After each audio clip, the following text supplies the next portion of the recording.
Well, hello, my Tuesday Let's Talk family.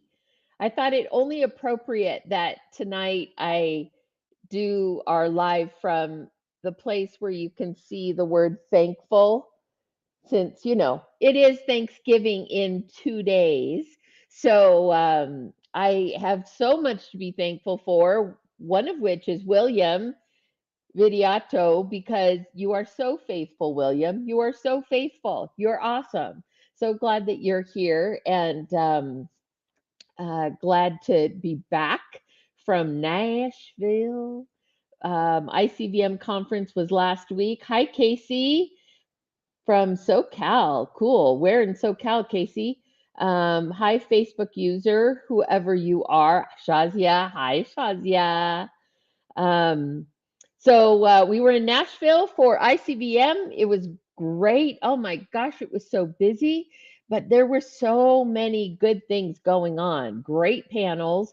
I got to spend time with Mark Fincannon, who is casting director extraordinaire. Honestly, he is such an inspiration to me. And when I grow up, I want to be just like him. If I haven't grown up yet, I don't have a whole lot of hope for it. But no, he is wonderful. He and his wife Sharon, what great people. Just not only is he an amazing casting director, but just an incredible person. Loves people, loves God. He and his wife Sharon, she is a prayer warrior.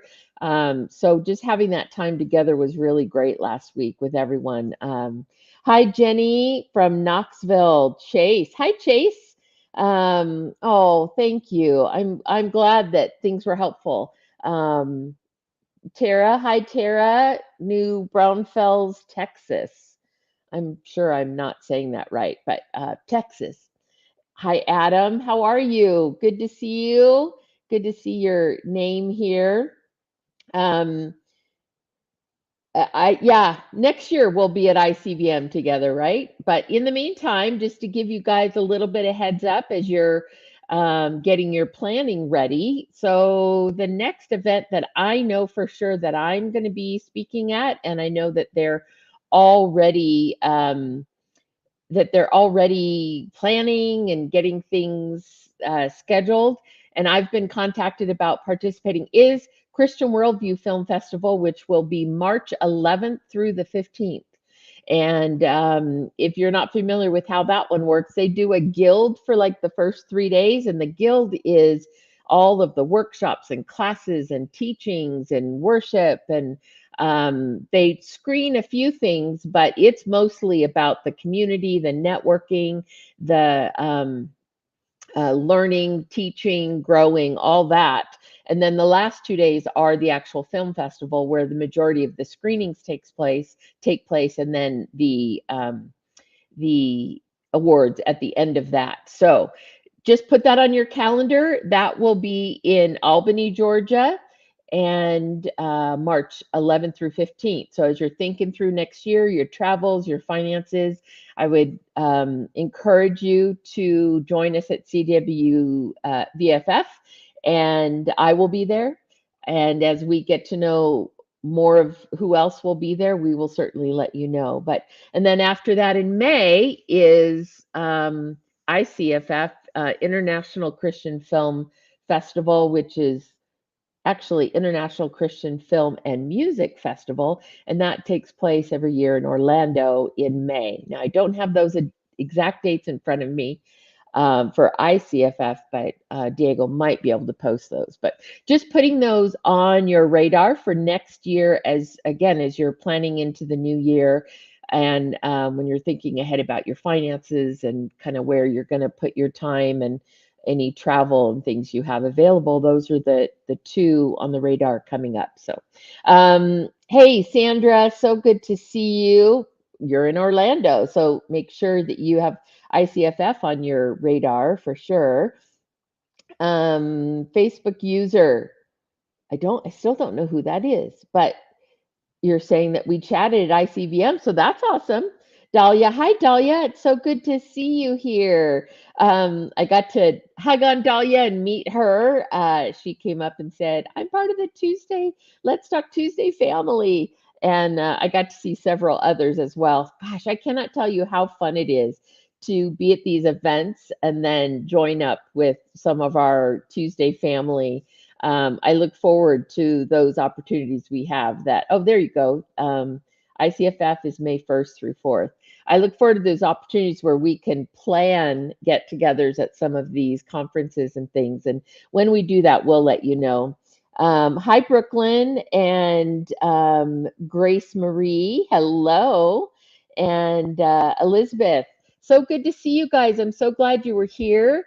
And yeah, it was a really good event, but you know, onward with what is at hand. I don't know if you're like me. I'm hosting Thanksgiving on Thursday, so tomorrow I have a list a mile long of what I need to do, part of which is work stuff, and then the rest of it is like cleaning the house and getting everything ready, setting the table, all that fun stuff. But I'm really looking forward to it. And I have some more family members who moved to the area where I live.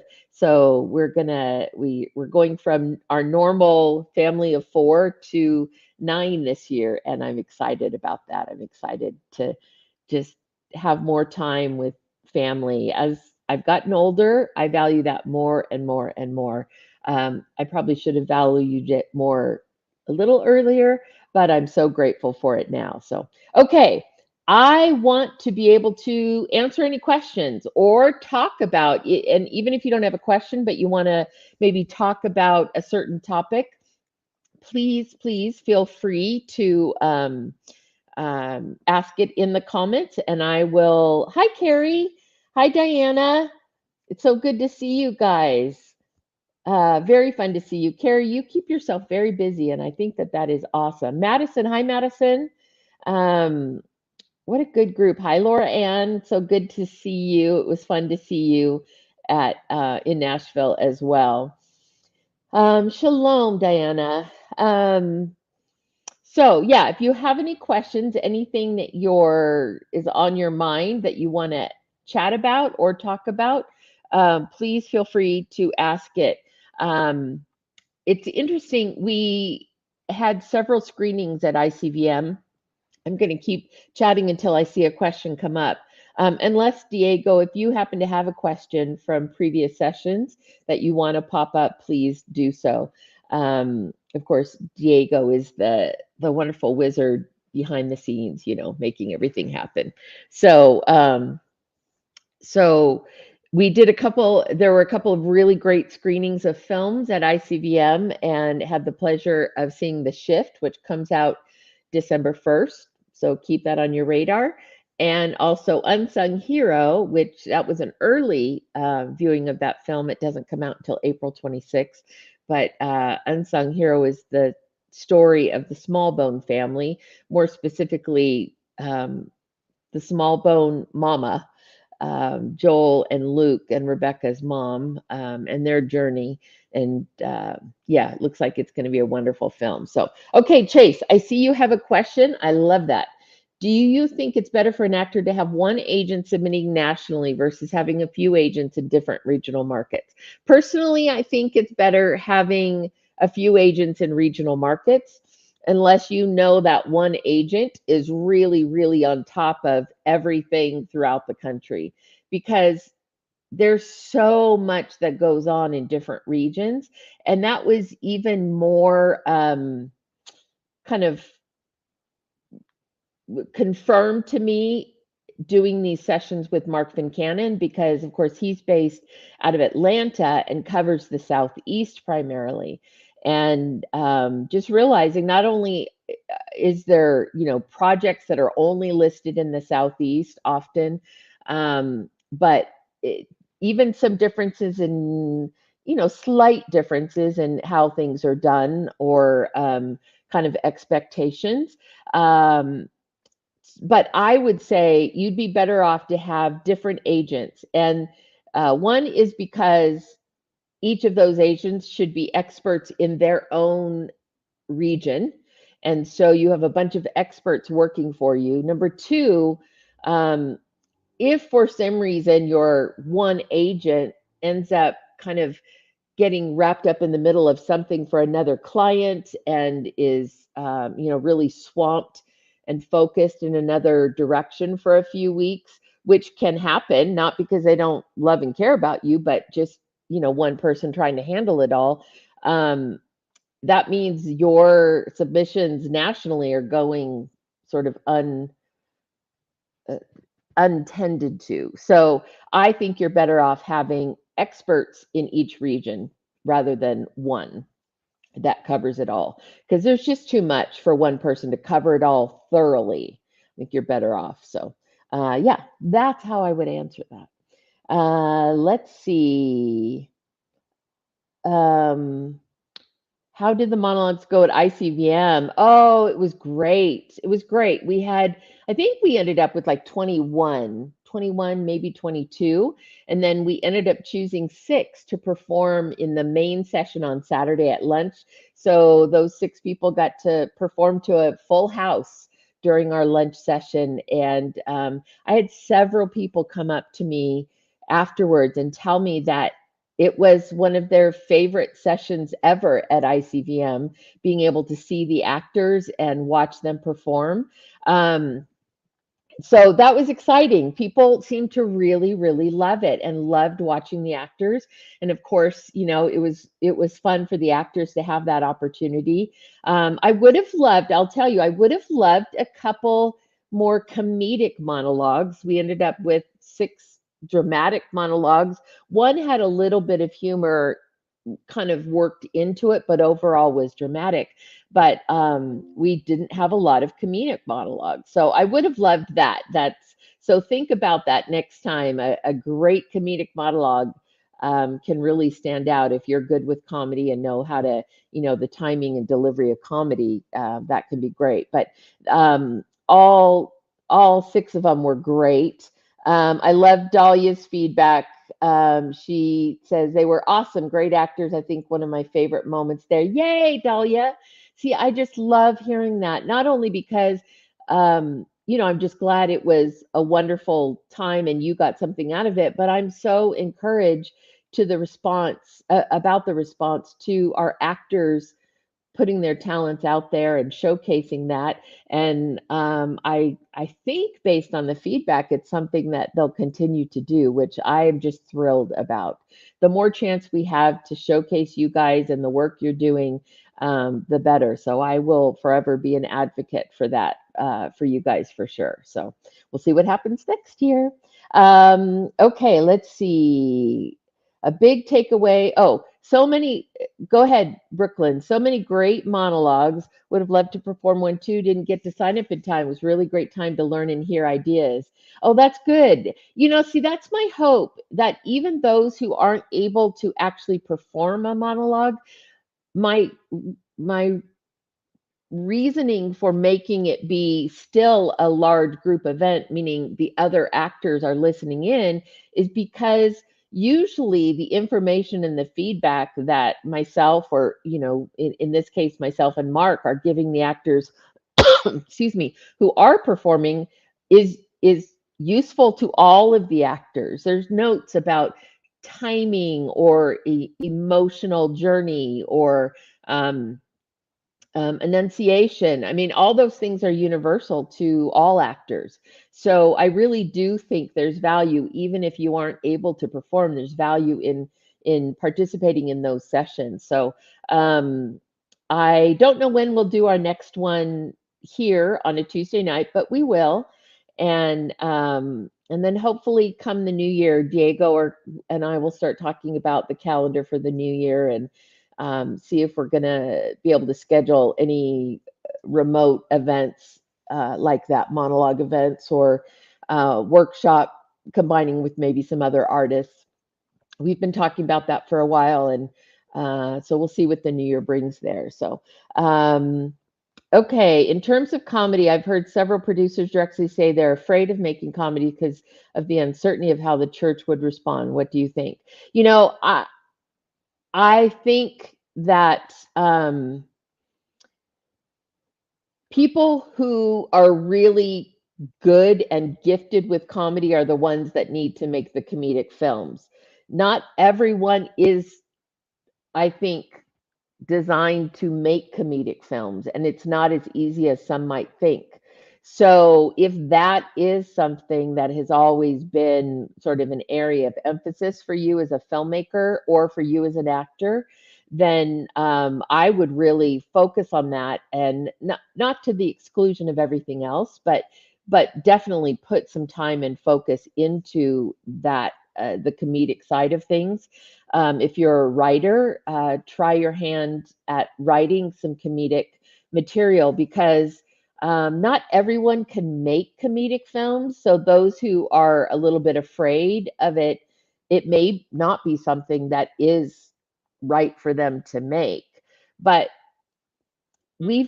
I hear over and over and over how we want more comedic. We want to laugh, laughter and joy, and I mean, God created us with a sense of humor.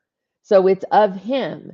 Now, the key, I think, is oftentimes the humor can be at the expense of something.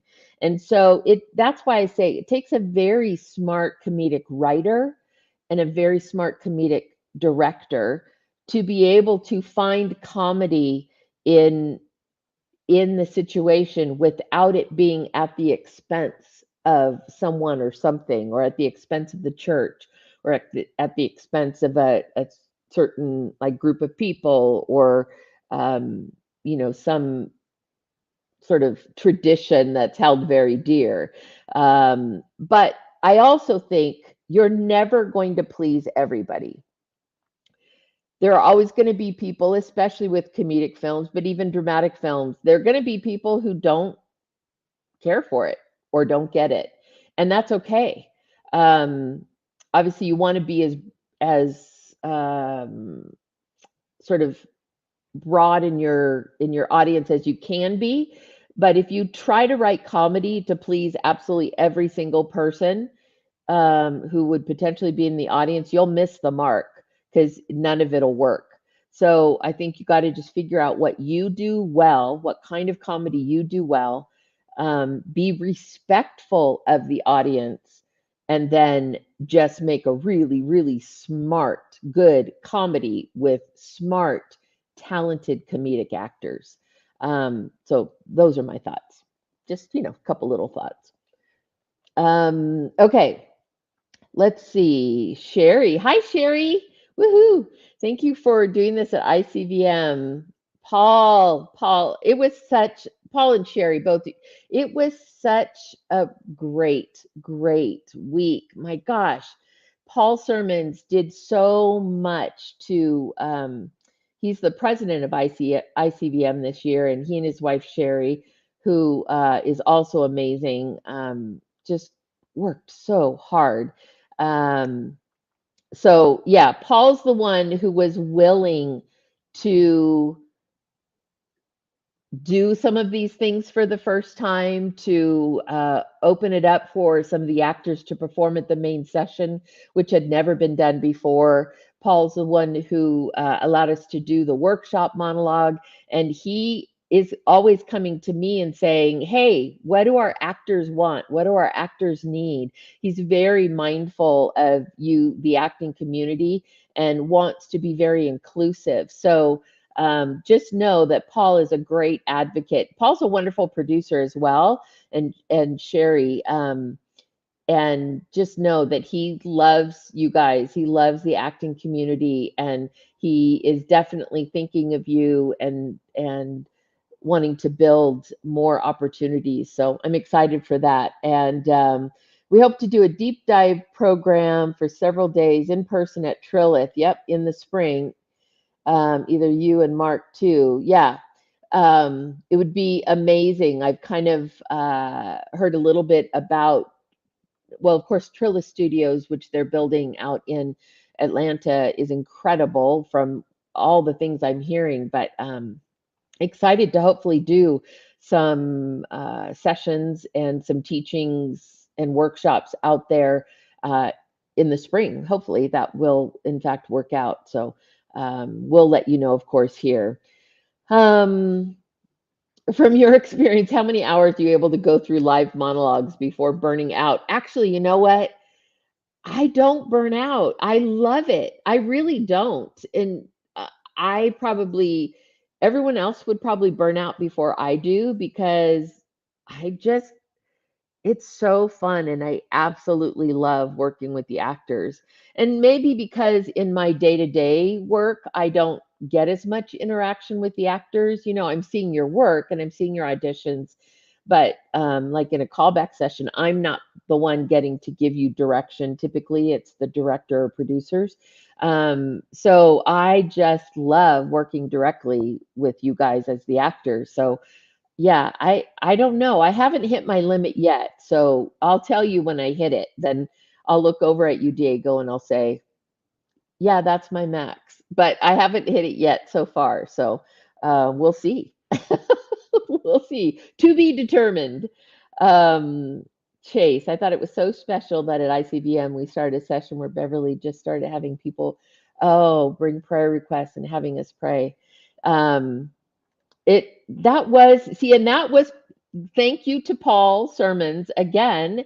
He saw some open time and just kind of saw what the our actors and our little community of like Mark and myself and the actors that we were really enjoying our times together. So he added that session on Friday, or excuse me, Saturday morning. And so, yeah, both Mark and I and Mark's wife Sharon were just feeling led to pray. I knew there were a couple people with some very heavy hearts there, and I want us to be a community that not just talks about the business and not just talks about the craft, but that we're a community that loves and supports and encourages each other. And so there was just a sense that that was how we should spend our time for a little bit. And I benefited from it, you know, as much as everyone we specifically prayed for. And so I hope you guys know that, you know, we want to build a real community. And if you, you know, if there's something you need prayer for and you want to share it with us on a Tuesday night, we'll commit to praying for you, you know, as a group, and people can write it in their prayer lists. And so if you want to put something in the comments that you would just appreciate prayer for, guys, the rest of us will look at that and make a note, and you know, definitely be supporting each other that way. So that's the kind of, you know, community we want to have and want to be a part of and we want to build. So um, Shazia, Shazia, Shazia, you are just a beautiful soul, inside and out. Just love your spirit. Okay, what about a comedy about two LA actresses who leave Hollywood for Holloway, giving up their secular careers to chase a dream of being in faith-based films, but first they must follow Beverly Rowe. I think I know who would star in that, and it would be a great reality show. And you know, we'll just the adventures, the Hollywood Holloway adventures. I love it. I would certainly selfishly love to, you know, have that adventure. That's great. That's great. Brooklyn, it would be wonderful to have more acting workshops with you and Mark. Y'all are truly encouraging, wise, and kind. Well, thank you. I'm glad. Thank you for building this beautiful community. I'm super excited. You know, Mark and I obviously were at opposite sides of the country, and in some ways, we do very different work in that Mark does a lot of TV, and I like network TV shows. Um, and I don't do as much of that. The TV I do is more web based or internet based, you know, the Chosen, or I've done a couple of new TV shows. I have two TV shows that haven't yet found their home. So we did the episodes and now they're being shopped. So we'll see where those land. But Mark, definitely the pace of TV casting with the regular network shows is so fast, so crazy. So yeah, we it just doesn't leave opportunity for us to do ton together, but I do want to change that because it was really, well, first of all, selfishly, I loved being with him. I mean, how much did I learn from him and grow from his encouragement? And he and his wife, like I said, they're just powerhouses. Um, but secondly, I realize that our shared perspectives could be very helpful to the community and to the actors because we give together, we can give kind of a more well-rounded. So definitely would love to do that again and hope to do that again. We'll see, maybe at Trilith in the spring, Mark and I can combine or at least each do our own thing and then combine for some time together. One way or another, we'll figure it out. So but yeah, I agree. I enjoyed it as much as it sounds like you guys did as well and was encouraged. So, yeah. How was the experience of watching the movies that I cast? Okay, I'm laughing because Diego is asking that question and I get hit. One of the first things when we started working together, one of the first things I said to him was, Diego, there is no such word as casted. The past tense of cast is cast. So I'm going to cast a film in the future and I cast a film in the past. There is no casted. So now he loves to like needle me and get under my skin. Oh, I scolded him. I did. I kind of did. I was like, Diego, if you're going to be my manager, no, I'm just kidding. We've had a really good laugh with that. Anyway, it was a joy to see those films. I do my work up front and then it gets handed over to, the real filmmaker, creators, directors, producers, and then, of course, the actors that we together cast. And so seeing their work is always such a joy. And in the case of both of these films, both casts did beautiful work, interesting work. The performances in The Shift are unique and layered and thought provoking and just really good. And Unsung Hero, man, they gelled together like a real family. There was just so much chemistry, and the kids did a beautiful job. I think everyone's going to really love that film come April.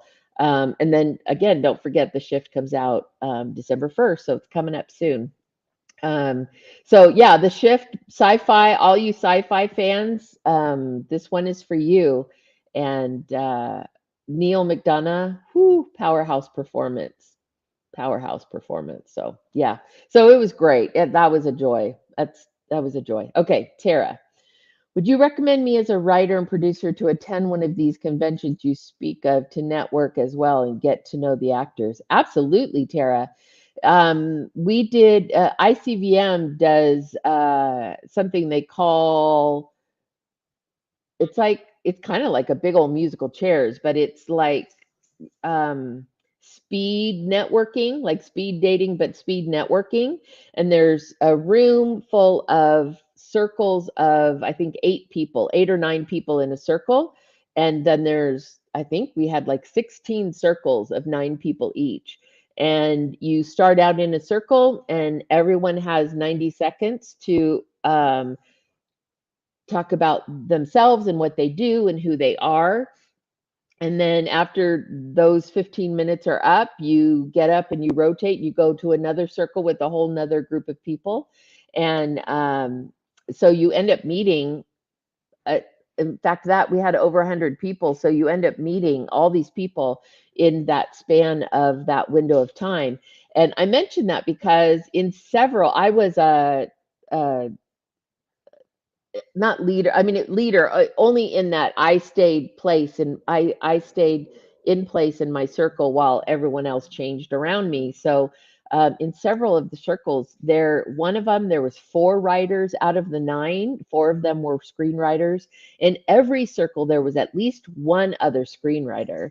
And then directors, producers, you're meeting all these different people. And then There were workshops specifically for screenwriting. Cheryl McKay did a workshop for screen adaptations because that's something that she does quite a bit of. And then just the ability to meet the other directors and producers and the actors, sure, come to the workshops for the actor workshops, get to know them, the monologue, if we hopefully do that again next year, come to that, see those actors performing. So absolutely, I think it's great for any area of filmmaking. But writers, you'd be in great company, and I bet you'd meet some wonderful other writers, fellow writers that you would come into community with as well. Really wonderful group of people. So absolutely, I'm all for it. Bev, at ICFM, you picked top 6 of the monologues. I'd love to know what the categories are when critiquing and deciding who moved forward. It was actually difficult. And in this case, it was both myself and Mark.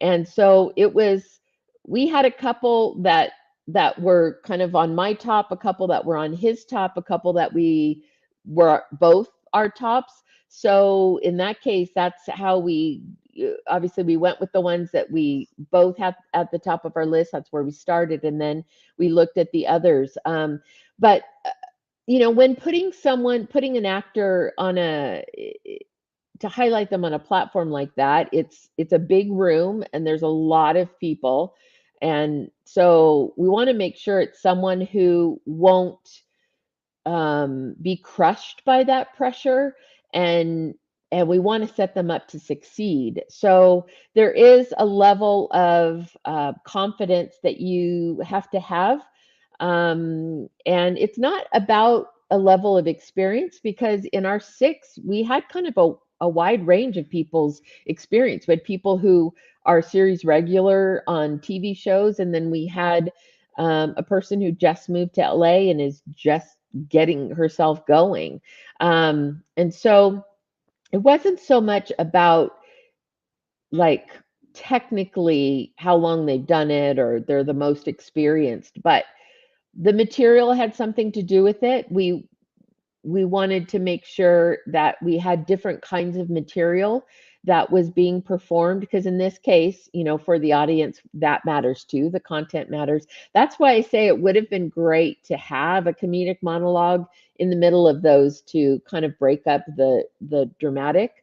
And we wanted to make sure that we were also showing, diverse voices and diverse faces. And so that was important to us as well, which I was really thrilled with, just the diversity we had in our group as a whole. But from a technical standpoint, from the acting standpoint, we wanted to see actors who, once they got into the character in the monologue, it felt completely organic, and they knew the monologue so well that they were then able to just sink into the situation at hand, whatever the setting for the scene was.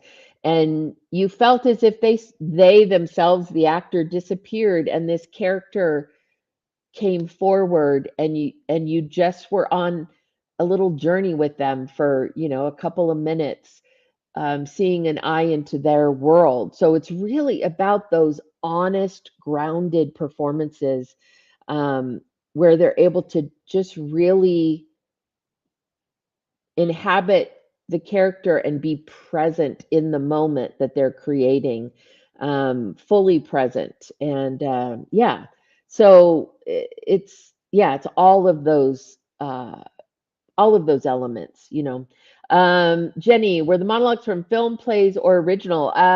We had a little bit of all 3 of those. We did have some originals and films and plays. So yeah, all 3 of them, they work, um, you know, they can all work depending on the material, depending on how you deliver them and how you set them up.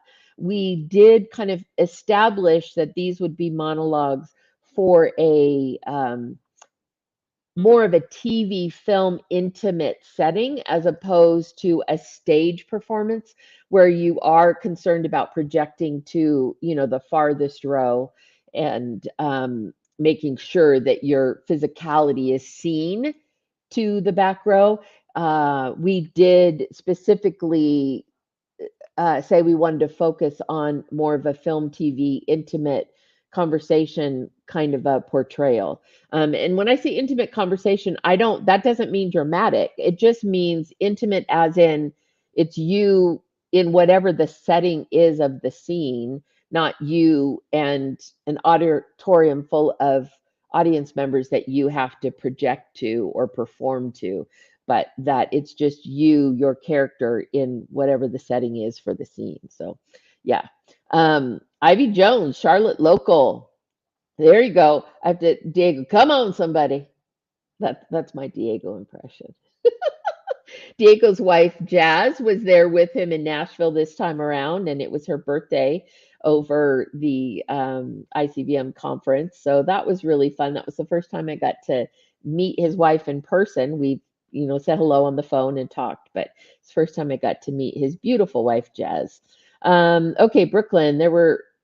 They were very real performances. Sometimes I felt like I was holding my breath, yes, or holding back tears.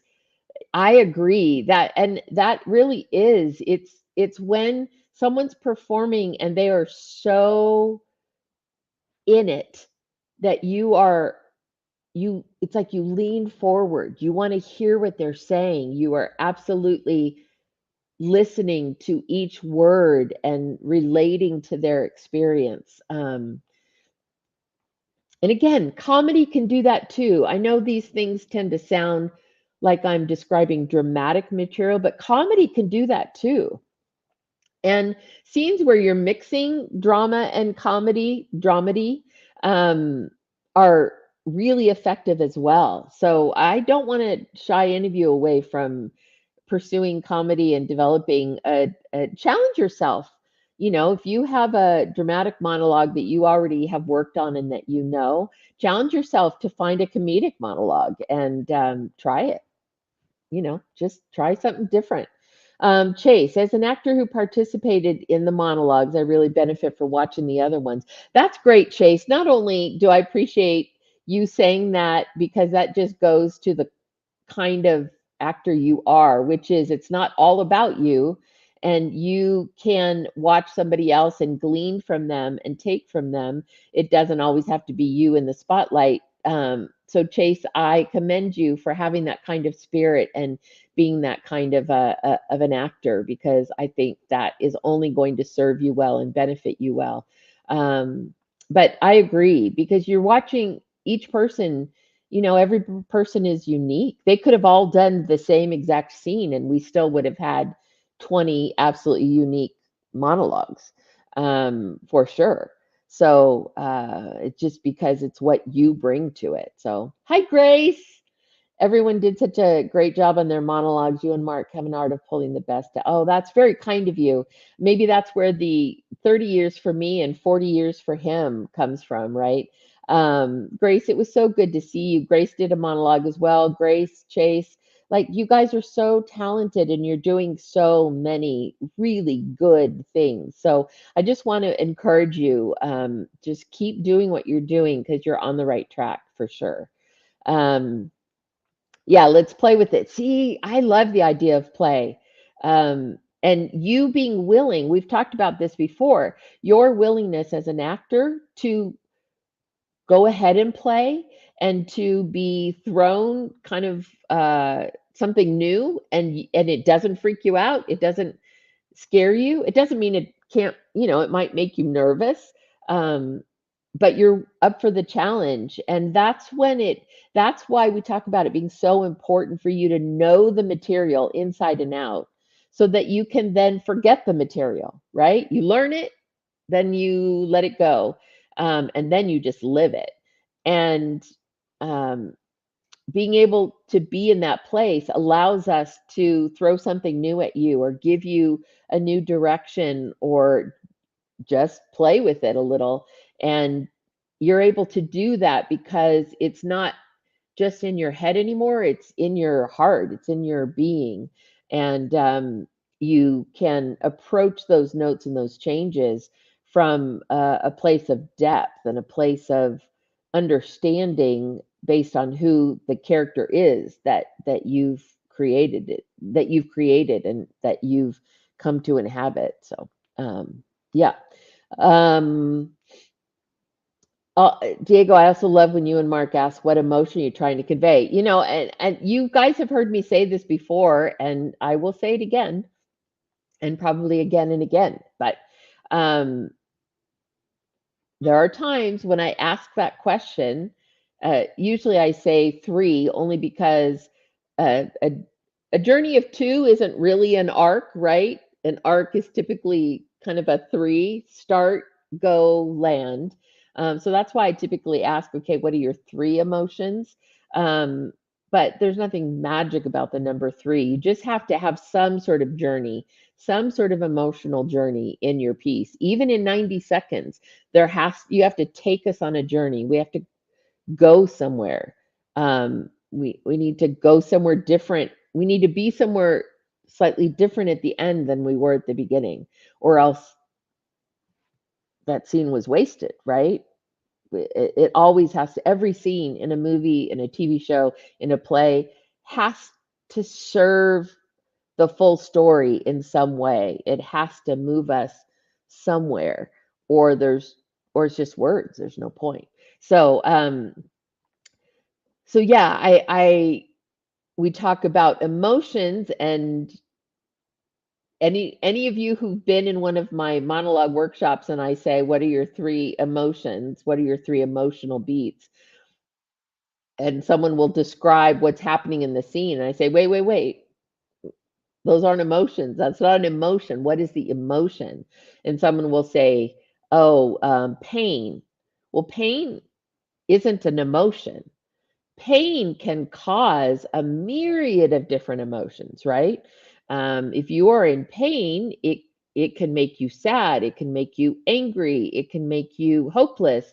There's a myriad of things that the word pain can bring forward emotionally. So just saying I'm feeling pain, that's not an emotion. What is the emotion that the experience of feeling pain is bringing up in you?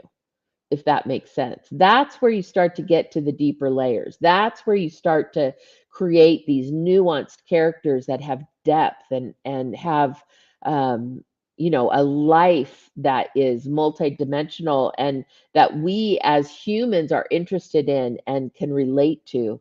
It's the emotional life of a character that we relate to. That's what hooks us. That's what makes us interested. That's what makes us want to watch, because on some level we identify with or relate to or long for, whatever the attraction or connection may be. We are connecting to the emotional heartbeat of the characters and the life that they're living. So do you have suggestions on picking monologues? Like, is it better to pick something within your own personal experience range when you're a newer actor? I would say yes.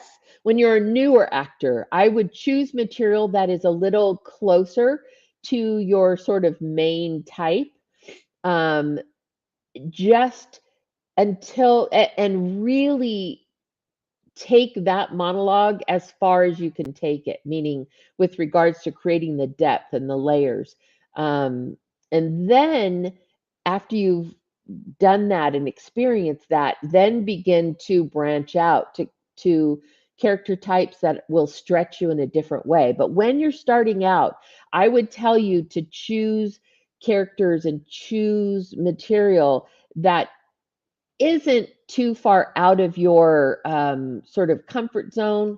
Comfort's the wrong word, because you might be comfortable with other material, but it doesn't mean that you're ready yet as an actor to explore that other material. So I would say choose material and characters that are a little bit more in your sort of main lane and really take them deep. So rather than going broad too soon, with like I can do comedy, I can do drama, I can do edgy, I can do, all these things, go deep.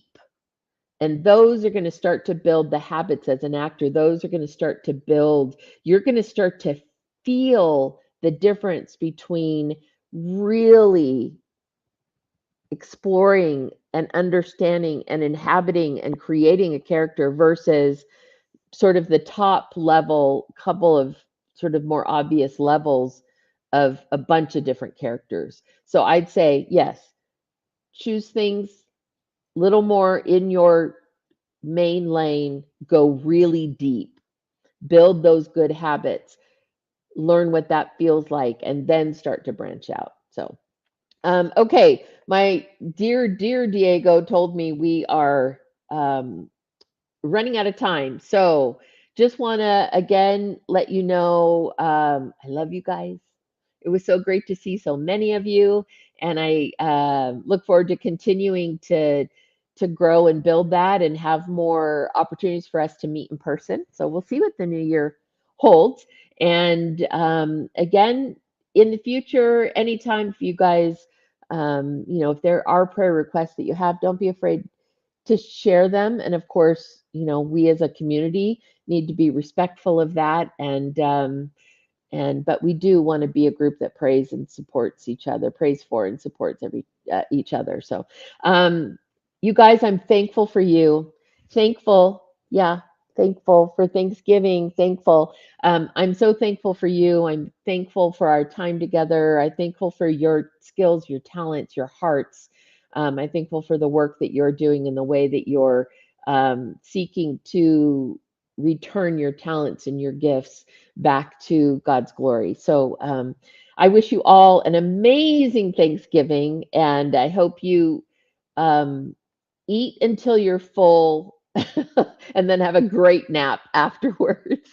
Enjoy the parades or the football or whatever else you do this weekend. And then I will see you next Tuesday. Maybe have some special guests. We'll let you know. But for sure, I'll see you next Tuesday. I love you guys so, so, so thankful for you. Happy Thanksgiving. See ya. Bye.